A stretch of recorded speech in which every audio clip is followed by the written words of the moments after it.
আসসালামু আলাইকুম। দেখুন আজকে একটি রিচার্জেবল একটি ফ্যান, যে ফ্যানটি আমাদের সমস্যা হলো চার্জে চলে কিন্তু আমাদের কোনো চার্জ ওঠে না। যেরকম আমরা দেখতেছি, দেখুন আমরা কিন্তু এসি ডিসিতে যে চার্জটা আছে ওই চার্জটাতে কিন্তু চলতেছে।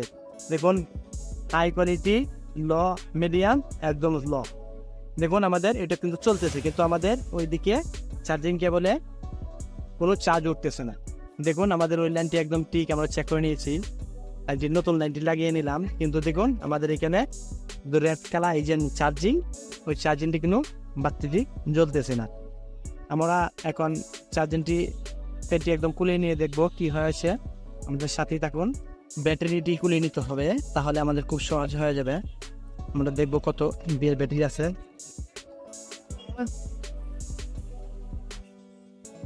আমাদের ব্যাটারিটি হলো 6 ভোল্ট 5 এমপিআর। আমরা ব্যাটারি কানেকশনটি আলাদা করে নেব। ব্যাটারি বিচ্ছিন্ন করে দিয়ে দেখবো আমার ফ্যানটি চলে কিনা। দেখুন আমাদের কোনো কালার আসছে না, কোনোভাবেই রানিং হচ্ছে না, তার মানে আমাদের ভিতরে হয়তো কোনো সমস্যা হবে। আমরা স্কোপগুলা খুলে নেব। স্কোপগুলা সুন্দরভাবে খুলে নিই, কালারটি আলাদা করে দেবো।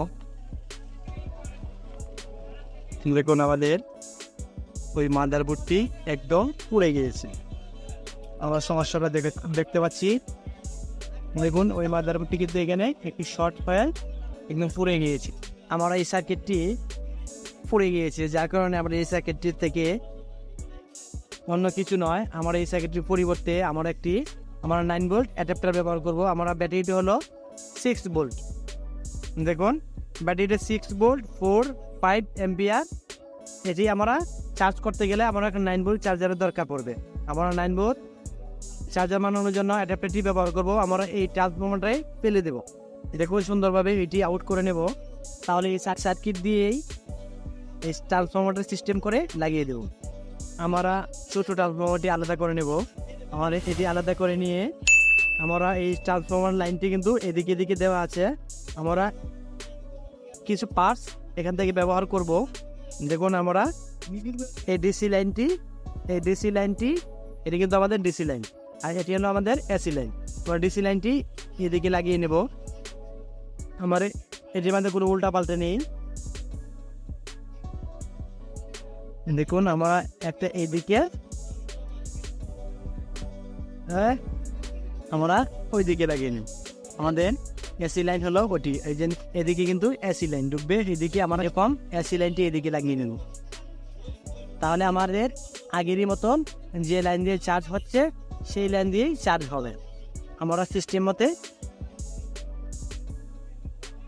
ডায়াগ্রাম দেখে আমরা এটি লাগিয়ে দিব। দেখুন আমরা কিন্তু সিস্টেম মতে লাগিয়ে নিলাম। আমাদের এসি লাইনটি এসিতে লাগিয়ে নিলাম।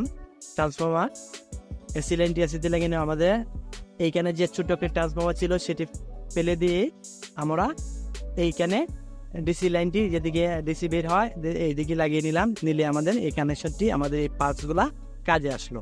দেখুন আমরা লাইনটি দিয়ে দেব। আমরা এসি লাইনটি দিয়ে দিই। দেখুন আমরা লাইনটি দিয়ে আমরা ওইটাতে চার্জিং ইনপুটটা ওইটি আমরা লাগিয়ে দিয়ে দেখবো, ওইদিকে ফলো করব আমাদের কেবলটি জ্বলে কিনা।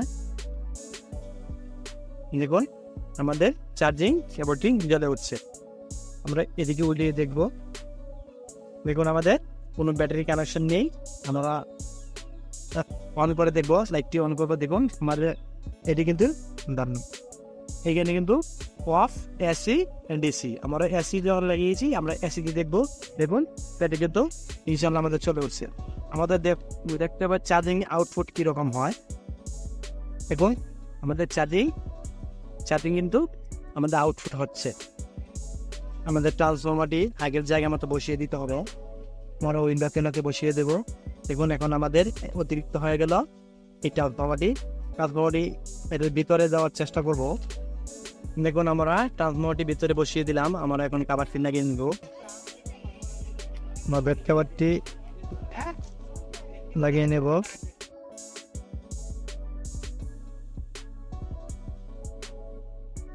আমরা কাবারটি লাগিয়ে নেব সুন্দরভাবে। সব কিছু লাগিয়ে আমরা ব্যাটারি কানেকশনটি দিয়ে দেবো। এবার ওই রকম সমস্যা হলে আমাদের ওই রকম করে ট্রান্সফর্মার লাগিয়ে নেবেন। আমাদের ভিডিওটি দেখে যদি আপনাদের কাছে ভালো লেগে থাকে তারা চ্যানেলটি সাবস্ক্রাইব করে পাশেই থাকবেন। আল্লাহ হাফেজ।